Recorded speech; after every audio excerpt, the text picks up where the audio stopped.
Hello class 8th, welcome to English lecture. Today I am going to give you the explanation from your prime English lesson number 8, lesson name The Chimney Sweeper. Let's know about the poet student William Blake. He was born on 1757 to 1827. He was a famous poet, painter, and engraver in the late 18th century and 19th century. Blake was a radical and an anti authority figure who wrote against all kinds of tyranny. His paintings and poetry have been characterized as a part of the Romantic movement and are referred to as pre Romantic. He wrote many famous poems such as To Autumn, The Tiger, and The Garden of Love. Let's have little introduction about the poem. The Chimney Sweeper is the title of a poem by William Blake, published in two parts in Songs of Innocence in 1789 and Songs of Experience in 1794. The poem The Chimney Sweeper is set against the dark background of child labor that was prominent in England in the late 18th and 19th centuries. At the age of 4 and 5, boys were sold to clean chimneys. Due to their small size, these children were oppressed and had a diminutive existence that was socially accepted at the time. Children in this field of work were often unfed and poorly clothed. Can you see in the picture, student, that this poem is all about the child labor? Now, let's have a line by line explanation of this poetry. The Chimney Sweeper. Student, let's read the first line. When my mother died, I was very young. Now, the poem opens with the speaker telling us that his mother died when he was just a wee little tyke. How young is very young? 5, 6, 3. Yeah, somewhere in this sounds about right. This line is just a basic fact, which is a kind of opener, and it is just a opening line of this poem. Now let's read second line. And my father sold me while yet my tongue could scarcely cry, weep, weep, weep. So your chimneys I sweep, and in suit I sleep. Now, in these lines, the speaker tells us more about his childhood. It turns out his father sold him before he could even really speak. Did he just say sold? Is he saying he is a slave? This is headed nowhere good. Now, student, if the speaker is trying to, convey that his father sold him to some of the chimney businessmen, then this doesn't sound good. Now, plus he is using a a defending tone. In the later 18th and early 19th century, most chimney sweepers, people who cleaned chimneys, were young boys because they were small and could crawl up there with ease.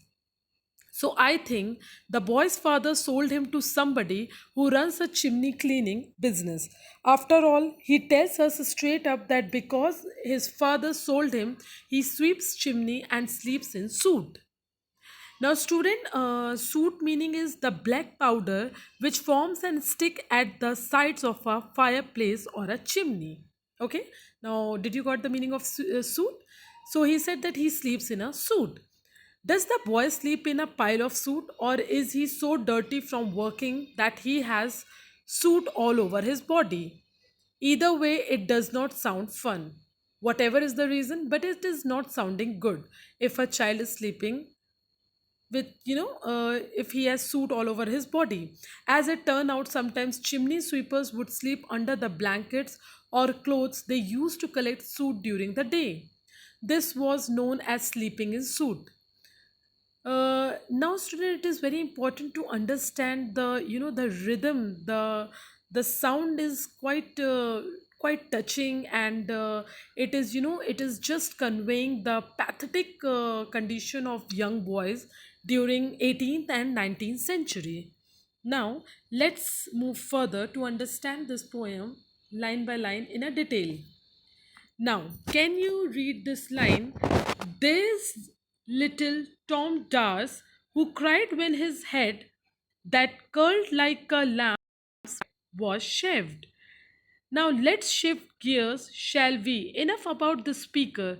Let's learn about his buddy, fellow chimney sweeper, Tom Dars. There's a poor little Tom Das cried when his head was shaved. His head was curled like a lamb's back. In other words, the kid had curly hair like lamb's wool. Can you see the picture I have given you? That there's a boy whose name is Tom Dars, and he's having a hair, curly hair, and it is like a lamb's back, or you can say that lamb's wool. Now, Blake is a fitting comparison. Now, he's just comparing when you consider the fact that lambs are innocent young animals. These kids are also young, innocent, or at least they should be. Now, he's, when he's comparing his hair with lamb, so in the same way, he's comparing this child with the innocence and the young, like lambs are innocent and young. So, in the same way, kids are also young and innocent. So, why Tom Das had shaved? Was this to prevent soot from getting all over his hair? Now, let us find out in the next line that why does he use this line and what is the meaning of this line. So I said, hush, Tom, never mind it, for when your head's bare, you know that the soot cannot spoil your white hair. Now, student, it is very important to understand this line. The speaker tell us what he said to Tom after his head was shaved. He told Tom to be quiet and not worry about it. Maybe he'll be glad he has a shaved head. Now, why he's glad? Well, because according to our speaker, having a shaved head means Tom's hair won't get messed up by all that nasty soot. So, in order to have good hair, he has to have no hair. Yes, if he'll not having any hair, then it's good for his hair only. What little children have white hair? Does the speaker mean blonde? Or is he trying to contrast something about the child with the blackness of the suit? It could be a little bit of both. After all, when you factor in Blake's diction, here the lines take on a deeper meaning. Now, student, the Blake is taking us to a deep meaning with a double comparison. The suit would spoil Tom's white hair. That means something black and dark would silly mess up and corrupt something white, something innocent. Okay, have you understood that the deep meaning which he's using with the with comparison with the lamb and his curly hairs? So he's just giving you a little gist about the harshness of that child labor. So let's move further. In the next slide we'll come to know that and so he was quiet. Can you read this line? And so he was quiet, and that very night as Tom was sleeping, he had such a sight. Now it is, giving a more detail on Tom's life. Apparently, the night after the speaker tried to comfort poor, bald, little Tommy, he had a strange dream or sight, or is it a vision? Is he having a, a strange dream, or is he having a kind of a straight vision? Other than give us some basic information that these lines are doing much poetic explanation, and the language is, perfect in a rhythmic way. And he saw a dream which is a kind of a, giving a clear vision of the condition. Now can you read that thousand of sweepers, Dick, Joe, Ned and Jack, were all of them locked up in coffins of black. Now, Tom saw thousands of sweepers locked up in black coffins, and at least a few of them were named Dick, Joe, Ned, and Jack. Yeah, real original Blake, couldn't you come up with some more exciting names? means he is using these names, that he's telling that we are thinking these names might be a bit boring for a reason. They are generic stock and standard name. There has got to be a billion jacks in the world, don't you think? So by choosing these names, the speaker is emphasizing just how many of these poor chimney sweepers there are in the world. Each chimney sweeper is like an every man or every boy, we guess. He's just taking these name to know to give us a phrase, and the comparison of our children, that how many kids were died and by doing these child labor, were all of them is a bit strange. Normally we would say that thousands of sweeper were all. The wonky word order makes it seems kind of like a kid is talking, and it also helped Blake keep up the song. It is in a childlike imagination. Now let's turn to the image of these black coffins in which Dick, Joe, Ned, and Jack are locked up. Why are the coffins black? Who knows? But it probably has something to do with suit, right? Now he's saying that coffins are black. Why coffins are black? But it probably has something connection with suit. After all, that's the only black thing we have seen so far in the poem. So, in the dream, or you can say in a vision, Tom is seeing these little tykes quite literally shut up in black coffins, but we readers associate those black coffins with the suit in which these poor young chimney sweepers sleep. In that case, that he's saying that these child labor kid are sleeping in these black coffins with the suit in which these poor young chimney sweepers sleep, means they are sleeping on that black coffins, and he's giving a direct connection, the the way they are working for full day, and what kind of condition or what kind of problem they are facing, even when they after doing a lot of hard work, how they are sleeping, and how they are after a lot of struggle, how they are living. So a student, it is very important to understand the thought and the feeling, or the pathetic condition, what poet is trying to explain in this poetry. So let's go on next slide. In the next slide, and by came an angel who had a bright key, and he opened the coffins and set them all free. Now he's dreaming, so he can dream anything. And now his dream is compared as a vision. Now the dismal picture in Tom's dream doesn't last, and thank godness, now an angel shows up with a bright key and lets all the sweepers go free. Now he saw that one of the angel came up and with a bright key, and all the sweepers go free. This could be a reference to the when when there is a too much hardship in the world, then some of the god or kind of an angel come in this world and set us free from all kind of foundation struggle, or that hardship is going to be an end with the help of that god or fairy or anything you can say, or angel. In any case, the imagery here is nice, uplifting, and contrast to those creepy, suffocating black coffins. But still, the imagery here is all about death. So he's saying that death is the only way out of this awful sweepy mess. Means he's saying that death is only the end solution of this struggle and this being a chimney sweeper. So it is of so whatever he's dreaming all these things, that all these things are going to be end in a black coffin. When I'm going to die, then only this hardship is going to be end. So the speaker is going little negative and disappointing. Let's read these lines also. Then down a green plain, leaping, laughing, they run and wash in a river and shine in the sun. After the sweepers were set free in Tom's dream, they went and played. Sounds good to good to him. These kids definitely deserve some me time, and what better way to get it than frockling on the plain by the river and in the sun. Now, student, here speaker is just giving a clear gist that as soon as those chimney sweeper got free, those kids got free in his dream, They are just enjoying and playing and having their me time, and they're frockling on the plain by the river and sun.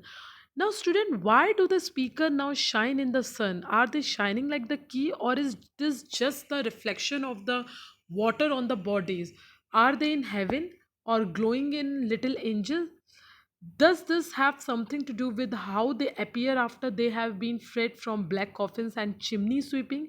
Now it is, just a speaker is asking question to the readers that that shine of that water is giving a reflection on their body, or that smile or that happiness which that angel has provided them. These are the indication of the happiness which which a speaker is giving us, clear picture through this kid or through his dream.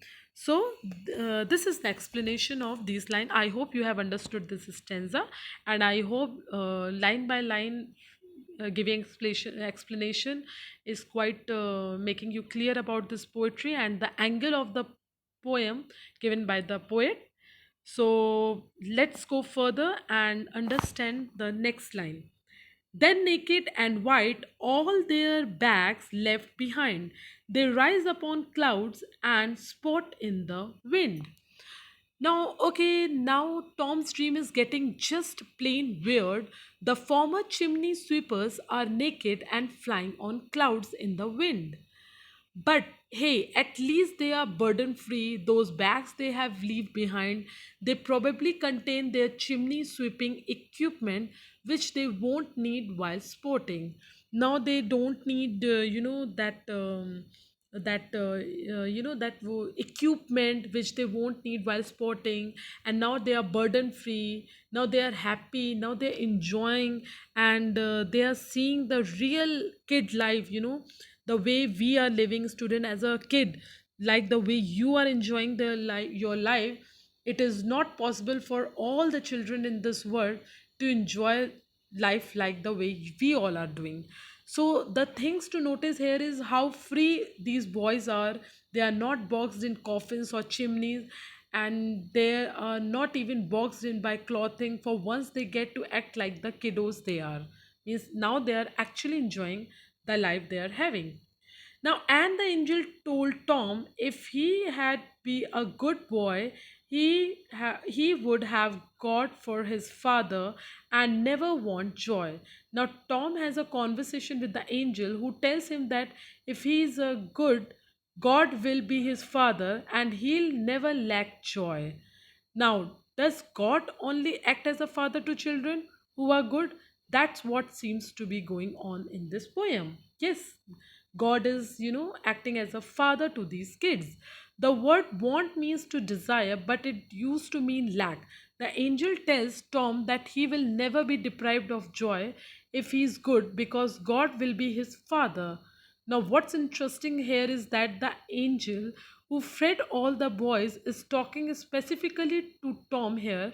He gets singled out, whereas before he was just one in a crowd of nets and jacks. So I hope you have understood that. The interesting angle in this poetry is that this angel who freed all the boys and is talking specifically to Tom here, means she has made free to all the boys and she's only talking to Tom here. He gets singled out, whereas before he was just one in a crowd of Neds and Jacks. Now he thought that angel is talking to him and he is sharing all his thought and feelings to that angel and taking God as his father. So I hope you have understood the thought and the feeling which poet is trying to portray through this poetry. Now let's go on the last stanza and first line. And so Tom awoke and we rose in the dark and got with our bags and our brushes to work. In these lines the speaker finishes, narrating Tom's dream and describes how Tom awoke and the two of them grabbed their chimney sweeping equipment and went off to work really early in the morning. But while little Tom was having such a nice dream, and it was blissfully chimney free. One thing to note here, student, that beyond the wonky word order in line 22 is the is very rhythmic, and lines are very darky, and his dream was very full of fantasy. Dark does not, dark is does not always the end of the thing. Now with that dream, he is having a kind of hope. Now maybe Blake want us to feel a little of little of when we get to the final lines of the poem, which pack quite the punch. These are the punching line where where that Tom awoke, and he woke up with a with a sound that again he has to go back to the work, and with the bags, and ready to let's come to the next line to understand the end of this poem. Though the morning was cold, Tom was happy and warm, so if all do their duty, they need not fear harm. Now, here it is the big final lines. The speaker tells us that despite the fact that it's totally frigid outside and these kids are having to get hard work in their wee small hours, Tom's all right with it all. And Tom was just awakened from an awesome dream only to have to go to work. Now, back to the real life, and his dream was over. How can he be so happy and warm? This is where interesting. Now, Tom's happy and warm because he believes that he is believing that, and he thanks to the lesson the angel gives him in that dream, that if you do your duty, no harm will come to you. In other words, if he keeps chimney sweeping like a good little boy, he'll be taken care of. Hold your horses. Does that sound right to you? Give everything you know about how awful sweeping is, and that many of these tiny tots were forced into it. It is the speaker really saying that no harm will come to them if they keep doing it, and we don't think so that it is calling him a bluff, or we think Blake is being ironic to show us that these kids suffer twofold. Not only do they physically suffer, but they also mentally suffer, and emotionally too. We might think of Tom's belief is a coping mechanism. The only way to get through the day is to believe that they don't have to fear harm, but the sad part is they totally do, and remember that life is going to be have a turning, and well, we also have to hope that something is going to be good once the situation is going to be normal, in a normal condition, and we should keep on doing some work to make our lifestyle better. Warm and harm may look alike, but they definitely don't act perfectly, and that has the effect of using a Blake poetry in a in a positive ending. And it give us a it give us a little just that clear picture that we should always keep doing our work in a positive note, and should not should never lose our hard working, or you can say anything which is going to be to bond you from doing hard work, because hard work is the only key through which you can get a success. And it is a perspective of a young chimney sweep boy who has been sold into a labor by his father, and he meets a new recruit of the of the new idea and the angel, that that the this dream seems to suggest that if the boys are obedient workers, and obedient workers, they'll get into heaven. Implicity through the poem takes issue with this idea, suggesting that it's a form of part of the church and companion poem of the same kind, and that he was just a small boy, but his dream is quite big. I hope you have understood the poem and the thought and theme of the poetry through the explanation. And please keep on watching my videos, and on my next PPT I will give you the question answers related to this poem. Thank you and have a nice day.